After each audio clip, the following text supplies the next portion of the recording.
Dans la prochaine portion de l'émission, Jean-Pierre nous présente l'importance de se questionner sur la vérité, de s'y arrêter, car elle peut faire toute la différence dans nos vies.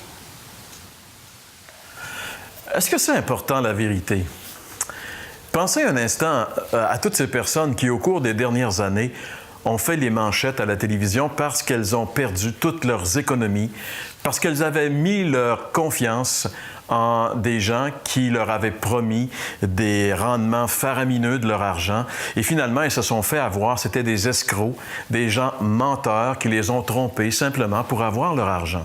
Et je me rappelle que c'est des images vraiment touchantes qu'on avait vues à la télévision, particulièrement cette dame qui était avec sa fille et qui disait que toutes les économies de sa vie, tout ce qu'elle avait économisé pour s'assurer une retraite plaisante, qu'elle voulait voyager, elle voulait profiter de la vie à sa retraite, mais maintenant, elle n'avait plus un sou. Elle avait tout perdu, ses économies, parce qu'elle avait fait confiance à un menteur. Est-ce que c'est important, la vérité? Je pense que ces événements qui se sont passés nous rappellent que c'est très important, la vérité. Mais vous savez, perdre ses économies aux mains d'un escroc menteur, c'est dramatique, c'est tragique, mais il y a quelque chose de pire. La Bible nous dit que nous possédons tous quelque chose de plus précieux que de l'argent. Dans l'Évangile de Marc, chapitre 8, entre autres, Jésus un jour a dit cette parole. « Que sert-il à un homme de gagner tout le monde s'il perd son âme? Que donnerait un homme en échange de son âme? » Ce que Jésus est en train de nous dire ici, c'est que la valeur de notre âme, c'est incroyablement beaucoup plus grand que tout ce qu'on pourrait posséder, même si pour une raison ou pour une autre, il était possible pour nous d'acquérir tous les biens matériels qui existent dans le monde, eh bien tout cela serait encore une valeur inférieure à la valeur de notre âme. Et un jour, on va mourir. Notre âme, elle est importante parce que c'est cette partie de nous qui va exister éternellement. Un jour, on va tous mourir, la mort arrive à tout le monde.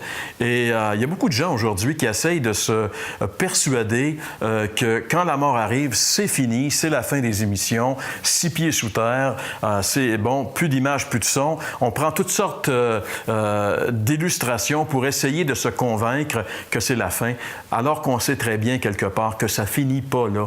Et la Bible vient le confirmer. La Bible dit que nous avons une âme qui va exister éternellement. Et cette existence, c'est ou bien nous allons être dans la félicité éternelle, ou bien nous allons être dans le malheur éternel. À qui confier la destinée éternelle de notre âme?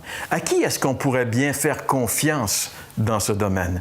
Si le monde financier est rempli d'escrocs et de filous, un des personnages du Québec qui a pris les intérêts des petits épargnants, celui qu'on appelle le Robin des banques, Yves Michaud, déclarait l'hiver dernier sur les ondes d'une station de radio de Montréal que selon lui, un grand pourcentage des personnes qui sont dans le milieu financier étaient des escrocs. Peut-être qu'ils ne l'étaient pas au départ, mais il disait qu'avec le temps, ils le deviennent presque tous.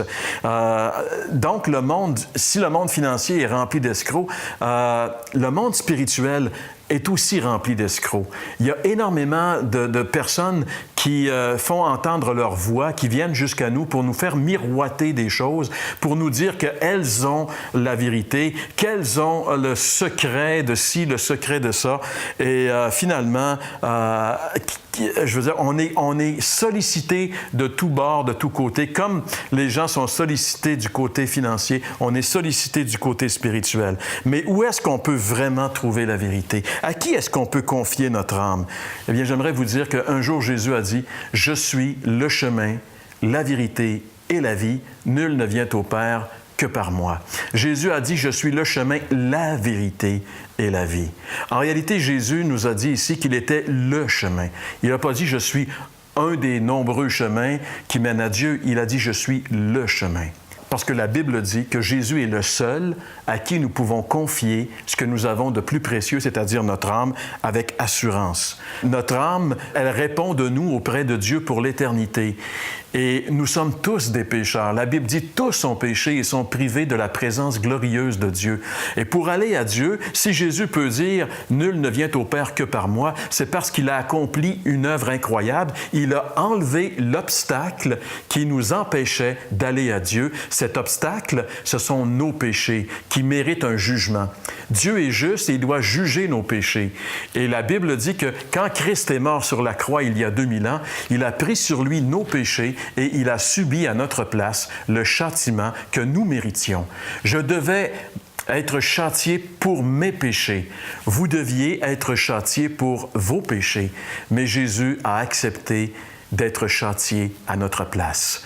Le prophète Ésaïe dit « Le châtiment qui nous donne la paix est tombé sur lui. » Contemplez cette croix où le Fils de Dieu est mort pour vous il y a 2000 ans, prenant sur lui vos péchés et faisant une expiation totale. Et soyez sûrs d'une chose, si vous vous confiez en lui, vous pouvez être en paix. Vous pouvez avoir l'assurance que vous ne serez jamais floué, jamais trompé, parce qu'un jour Jésus a dit « Je suis le chemin, la vérité et la vie. Nul ne vient au Père que par moi. » Avez-vous vraiment mis votre confiance en Jésus? Avez-vous cru en celui qui est la vérité? Sinon, pourquoi ne pas le faire maintenant? C'est très simple. Dans une simple prière, vous pouvez reconnaître que vous êtes pécheurs. La Bible dit « Tous ont péché et sont privés de la présence glorieuse de Dieu. » Si vous restez comme vous êtes maintenant, si vous ne changez pas, la Bible dit que vous êtes sur le chemin large de la perdition et que vous allez passer l'éternité en enfer. Mais si vous croyez ce que la Bible dit, si vous reconnaissez que vous êtes pécheur, que vous êtes sur la voie de l'enfer et que vous ne pouvez pas vous en sortir seul et que vous tournez les yeux vers la croix où Christ est mort à votre place et que vous croyez en lui enfin, que vous déposez votre confiance entièrement et totalement en lui, la Bible dit que tous vos péchés vont être pardonnés, que vous allez avoir la vie éternelle et que vous allez passer la vie, l'éternité avec le Seigneur Jésus-Christ dans la félicité éternelle.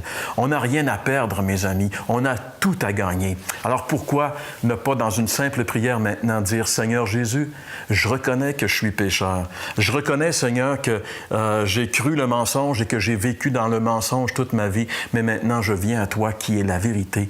Je te reçois comme mon sauveur. Accepte-moi, Seigneur, et fais de moi la personne que tu veux que je sois. » Et si vous faites cette prière sincèrement, vous allez enfin connaître la véritable vérité.